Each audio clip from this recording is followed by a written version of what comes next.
Hello guys, welcome back to my channel. তোমরা সবাই কেমন আছো? আশা করি বেশ ভালো আছো, আমিও ভালো আছি। তো আবারও চলে এসেছি আমি একটা নতুন ভিডিও নিয়ে। তো চলো ভিডিওটা দেখতে থাকো, আশা করি তোমাদের বেশ ভালো লাগবে। তো এখানে দেখো আমি নিম্বু নিয়েছি, আর আজকে আমি নিম্বুর আচার বানাবো। তো সেটাই আমি তোমাদের সাথে শেয়ার করব। তো এই যে এখানে আমি নিম্বুগুলো নিয়েছি, আর নিম্বুগুলো নেওয়ার পর এখানে আমি জলের মধ্যে রেখে দেবো 2 থেকে 3 ঘন্টা মতো। আমি এখানে জলের মধ্যে ভিজিয়ে রাখবো। আর এই আচারটা আমি বানাচ্ছি কিন্তু কোনো কিছু তেল মশলা ছাড়াই, আর খেতেও অনেক বেশি টেস্টি হয়। তো চলো তোমরা পুরো ভিডিওটা দেখতে থাকো, আশা করি তোমাদের বেশ ভালো লাগবে। আর যদি ভালো না লাগে তো আমাকে একটা কমেন্টের মাধ্যমে জানিয়ে দেবে। তো এখানে আমি জলে ভিজিয়ে রেখে দিয়েছি। আর এই যে এখানে দেখো এত বড় একটা নিম্বু নিয়েছি।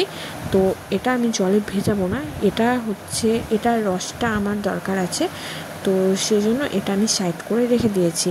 তো 2 থেকে 3 ঘন্টা পরে দেখো আমি নিম্বুটা এমনি করে ঘষে নেবো।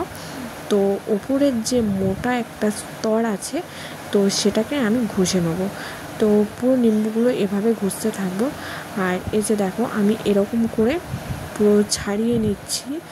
জানি না তোমরা ক্যামেরায় কতটা বুঝতে পারছো, যে ডিপ সবুজ যেটা ছিল সেটা কিন্তু অনেকটাই ফিকে হয়ে গেছে।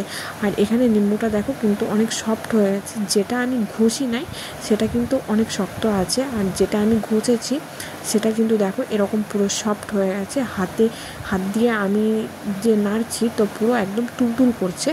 তো এরকম করে আমি সব নিম্বুগুলো ঘষে নেবো। তো এখানে দেখো আমার সব নিম্বুগুলো ঘষা হয়ে গেছে। আর এই যে এখানে আমি আরও 2টো নিম্বু রেখে দিয়েছি, এর রসগুলো আমার প্রয়োজন আছে সেজন্য। তো এখানে দেখো নিম্বুগুলো নিয়ে এবার আমি কি করব, এবার আমি একটু জল গরম করব। বেশি জলটা গরম করব না, যতটা আমি নিজে আঙুল দিতে পারবো তো ততটাই আমি জলটা এখানে গরম করব। তো জলটা গরম করার পর এই যে দেখো আমি এখানে নিম্বুর মধ্যে আমার দিয়ে দিয়েছি। আর দেওয়ার পর এটাও আমি বেশ কিছুক্ষণ রাখবো, প্রায় আধ ঘন্টা মতো রেখে দেবো। তো এই যে দেখো আমার আধ ঘন্টা হয়ে গেছে। আর তারপরে আমি এই যে নিম্বুগুলো সব তুলে নিচ্ছি।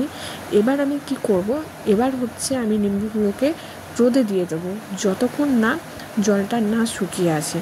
তো এই যে আমি নিম্বুগুলো রোদে দিয়ে দিয়েছি। আর এর মধ্যে দেখো আমি এখানে 2টো লঙ্কাও দিয়ে দিয়েছি। তো নিম্বুগুলো আমার রোদে শুকানো হয়ে গেছে, আর দেখো কালার পুরো চেঞ্জ হয়ে গেছে। এবার আমি কি করব, এই যে আমি 3টা যে নিম্বু রেখেছিলাম, এই নিম্বুটা আমি এবার কেটে তার থেকে রসটা বের করে নেবো।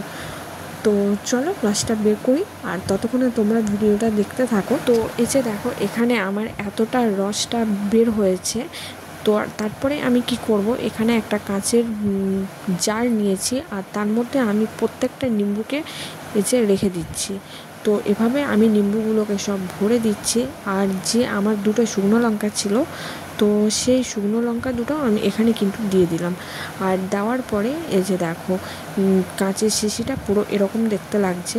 আর তারপরে যে রসটা আমি বের করে রেখেছিলাম নিম্বুর রসটা, তো সেটা আমি পুরোটাই এবার এর মধ্যে ঢেলে দিচ্ছি। তো বিচিগুলো সমেতই আমি ঢেলে দিচ্ছি। তো তোমরা বিচিগুলো নাও দিতে পারো। তো এখানে দেখো আমার পুরো নিম্বু রসটা দেওয়া হয়ে গেছে। আর তারপরে আমি কি করব, এখানে আমি নুন নিয়েছি। আর এখানে নুনটা কিন্তু অনেকটাই বেশি নিতে হবে, কারণ মেন যে জিনিস সেটা হচ্ছে নুন। যেহেতু আমি এখানে কোনো মশলা বা কোনো তেল ইউজ করছি না, তো সেজন্য আমি শুধু এখানে নুন দিয়ে আমি কাগজির আচারটা বানাবো। তো এই যে দেখো আমি এখানে পুরো নুনটা দিয়ে দিয়েছি। আর নুনটা দেওয়ার পর পুরো এরকম হয়েছে, ব্যাস আর কিচ্ছু নয়। এটাকে এবার আমি পুরো কড়া রোদে দিতে থাকবো। এখন 10 থেকে 15 দিন পুরো আমি টানার রোদ দেখাবো, তারপর আমার নিম্বুর আচারটা রেডি হয়ে যাবে। তো তোমরা অবশ্যই জানিও আমার এই রেসিপি বলো চাই যেটাই বলো কেমন লেগেছে, অবশ্যই তোমরা কিন্তু জানাতে ভুলবে না। তো আজকের মতো টাটা, সবাই ভালো থাকবে, সুস্থ থাকবে।